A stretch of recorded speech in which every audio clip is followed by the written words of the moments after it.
Hey guys, welcome back.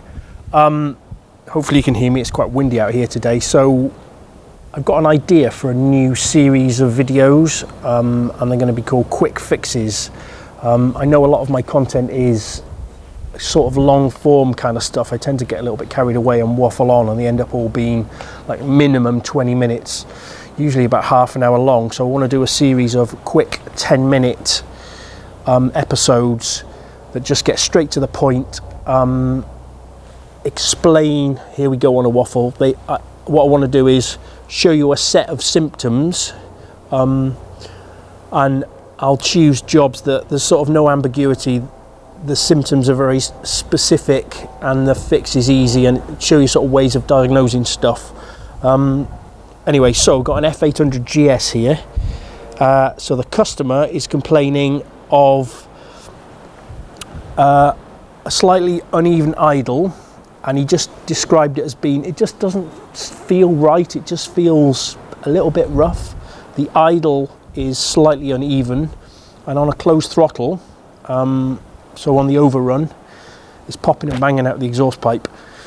And what else does it do? It sometimes, when he comes up to a junction and throttles off and pulls the clutch in, it cuts out. Just from talking to him on the telephone, I kind of had a pretty good idea of what might actually be wrong with it. So let me get you a little bit closer and we'll start it up, and I'll show the idle and stuff. Right, so it's cold, it's been stood out here for a while. It's also starting to bloody rain as well. So it starts fine. Right, okay guys, so I'm not sure you're going to hear me that well, so I'll hold my little lav mic close to my face. So it's just started to warm up, and I don't know whether you can hear on this mic. Let me put my mic by the exhaust. It's got quite a rough idle. So let's explain this as best I can. So every engine either has throttle bodies or carburetors, with maybe a few exceptions with direct injection and stuff, but generally speaking, an engine either has throttle bodies or carburetors to supply a fuel air mixture into the engine. Wherever the throttle bodies or carburetors join the engine is, well, what you would consider the sort of manifold. With bikes, you don't really have a true big manifold like with a car. It's a stubby little rubber noggin that bolts to the noggin. That's not a real word, I don't think. There's a stubby little manifold that bolts onto the cylinder head, and it's normally got a clamp as well, and you clamp the throttle bodies or carburetors to it. When you get a vacuum leak, so people say, oh, I've got a vacuum leak, what they're referring to is that inlet track side, so between the inlet valve and either the throttle bodies or the carburetors. Let me turn this row off while I'm explaining this. So yeah, a vacuum leak is on the inlet side. There's a vacuum in the inlet manifold. If you can imagine, the engine is sucking, so on the inlet stroke, pistons coming down, inlet valves open, it's drawing fuel and air mixture in. The throttle is shut, so that it creates a vacuum in that inlet track, and what can happen is you can get an air leak where the carbs or the injection or the throttle bodies join the cylinder head. You get a leak, and it draws air in and it upsets the fuel air mixture, and it almost always manifests itself in one of the main symptoms of a inlet side vacuum leak is a backfire. It's technically not a backfire, it's an afterfire. That's a bit of a, I don't want to nerd out on you, everybody calls it a backfire. A backfire is when you get a pop or a bang on the inlet side, like a pop or a bang into the airbox. You get a bang in the exhaust pipe, it's actually an afterfire technically, but everybody knows what you mean when you say backfire. So a pop and a bang in the exhaust is normally caused on a closed throttle by a lean mixture, so a vacuum leak. Now, why are you getting a pop and a bang? The short answer is lean mixture burns much slower. So the lean side of stoichiometric, go look stoichiometric up if you don't know what that is. So the lean side of stoichiometric, the leaner you get, the slower the combustion. And what can happen is, if it's really lean, so you're on a closed throttle with virtually no fuel, and you've got this air leak on the inlet side, your combustion takes place inside the cylinder on the power stroke, but combustion is still happening as the exhaust valve opens, so you get that pop and a bang on that whatever in the exhaust pipe. If you've got a pop and a bang, how am I going to make this video 10 minutes? It's not going to happen, is it? If you've got a pop or a bang in the exhaust, that doesn't necessarily mean you've got a vacuum leak. You could just have a lean mixture on a closed throttle. But if you all of a sudden, out of the blue, your bike's never backfired, and then it starts backfiring, I say backfire, even though I know that's not the correct term, I say backfire. So, sun's coming out.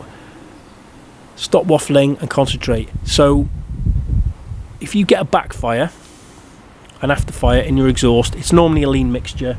It doesn't necessarily mean you've got a vacuum leak. It could just be a lean mixture.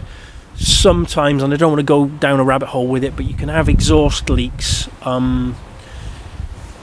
close to the cylinder head, either where the exhaust joins the cylinder head or slightly further down the exhaust system. If you've got an air leak there, that can sometimes cause a backfire, but that's for a different reason. I don't want to go into that. Anyway, let me start this thing up and you have a listen.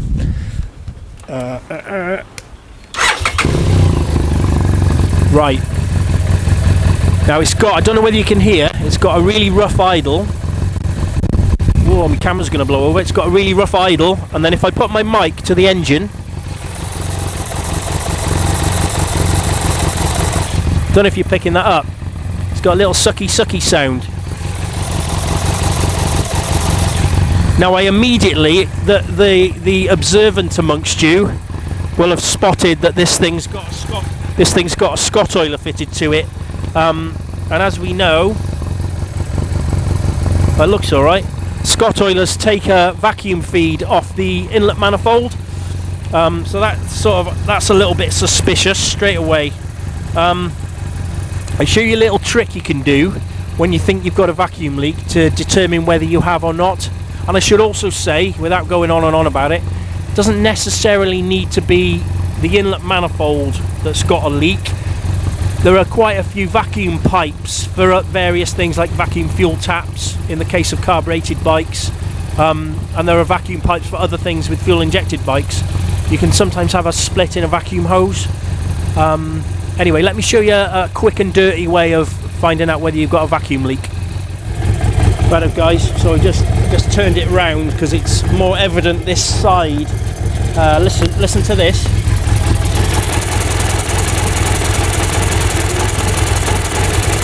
Anyway, so the quick and dirty way of finding out if you've got a vacuum leak is trusty brake cleaner. It goes without saying it's flammable, so don't go fucking spraying it all over the place.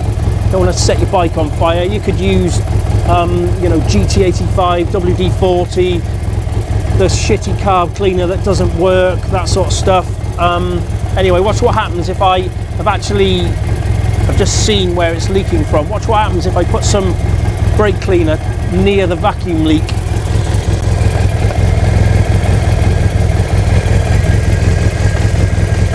There it is. Kills it stone dead.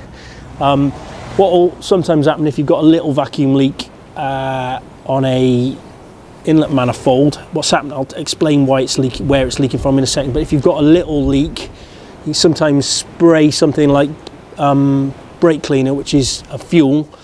You know, the RPM will change, it will rise, or maybe it'll stall it, or basically you'll see a change in RPM.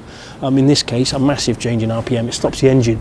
So what's happening here is there's a little pipe from the top of the inlet manifold, which hooks up over into a little bracket, and it's where the Scott oiler vacuum takeoff connects. It's quite a big diameter pipe, so it's got quite a massive vacuum leak. Getting rained on.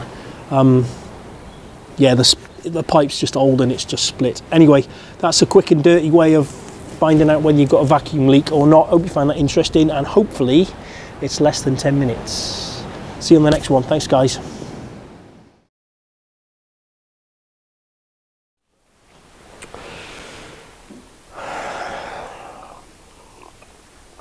You thought that was the end of the video, didn't you? No. You should know better than that. I've got some more waffling I want to do.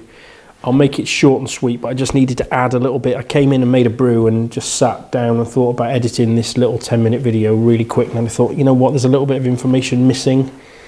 Anyway, get to the point, Jim. So it's fuel injected, this bike we're working on. If you have a vacuum leak on a fuel injected engine, something is happening that doesn't happen with a carbureted bike.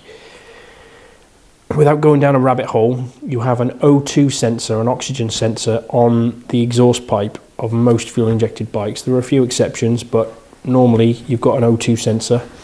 That O2 sensor is there to tell the engine computer whether it's rich or lean. There's a bit more to it than this. Remember the KTM video?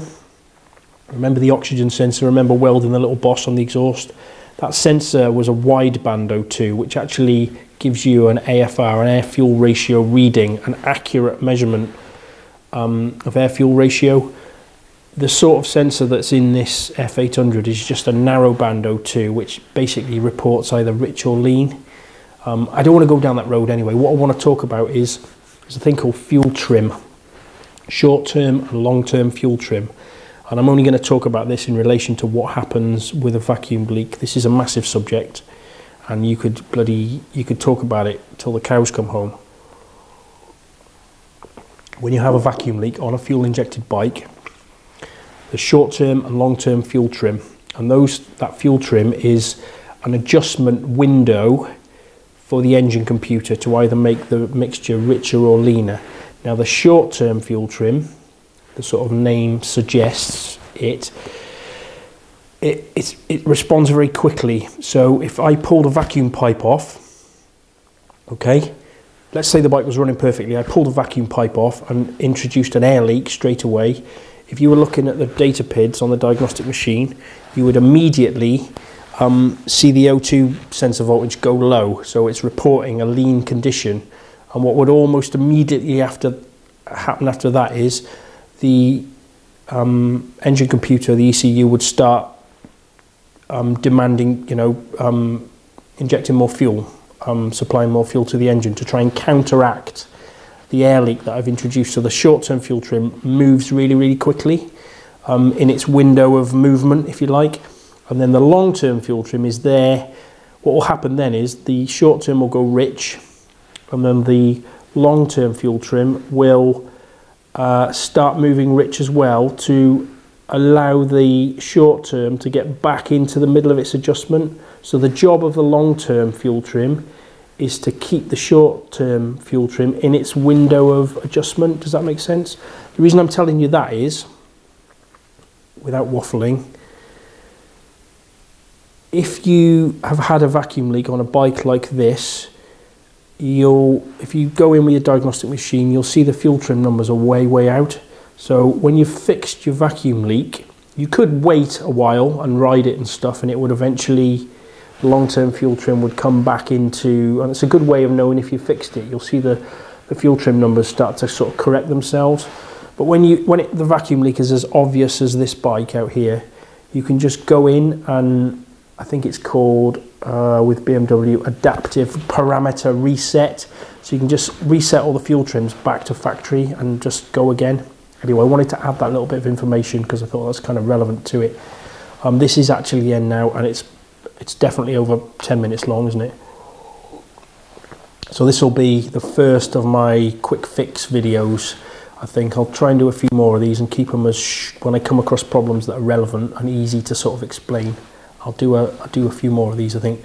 Anyway, thanks guys, and special thank you to my patrons. I've got, I think there's 13 of you now. You're absolute legends. I know it's only a few dollars a month, but it's more than that because you're prepared. I've said this before, you're prepared to put your sort of, it's hard cash, isn't it? Anyway, enough of that. If you want to support the channel, you can go to Patreon and check that out. There's some stuff on there. The part 2 video of the R6 thing that I did, I might just keep that patron only. I don't know, probably won't eventually. It was unfair to the people that aren't patrons, but yeah, you get stuff early on Patreon basically. Anyway, enough waffling. See you on the other side. Thanks guys.